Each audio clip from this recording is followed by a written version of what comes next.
ছয় ধরনের মানুষ আছেন যারা জীবনে যতই চেষ্টা করুন না কেন ব্যর্থ হন বারবার।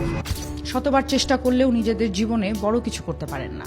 নাম্বার 1, সেই মানুষরা যারা সবকিছু নিয়ে শুধু ভাবেন, অতিরিক্ত চিন্তা করেন, কিন্তু কাজের সময় এলে কিছুই করেন না। নাম্বার 2, সেই মানুষরা যারা সব সময় অজুহাত খোঁজেন, তার ভুল ছিল, না হলে আমি পারতাম, আমার তো সময় কম, আমার ভাগ্যটাই খারাপ চলছে।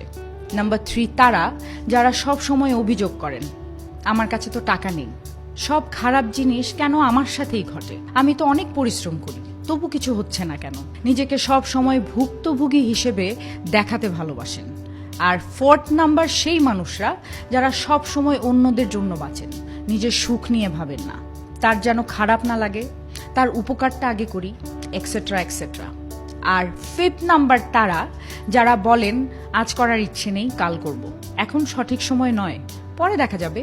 আর 6 নম্বরে সেই মহান মানুষরা যারা মনে করেন আমাকে কেউ কিচ্ছু শেখাতে পারবে না, আমি সব জানি। পকেটে হয়তো মাত্র 10 টাকা, তবু সবার আগে বড়াই করে বেড়ান, কাজ শেষ হবার আগেই ঢাকঢোল পিটিয়ে সবাইকে জানান দেন। তাই মনে রাখা খুব জরুরি, এই সমস্ত অভ্যেস আপনাকে ভুল পথে নিয়ে যায়। আর সত্যি বলতে এই প্রবণতাগুলো কোনো না কোনো মাত্রায় আমাদের সবার মধ্যেই আছে, কিন্তু সর্বশেষ কথা হলো ধীরে ধীরে নিজেকে বদলাতে হবে, পরিবর্তন আনতেই হবে, তাহলেই ব্যর্থ এই শব্দটা আপনার থেকে দূরে থাকবে।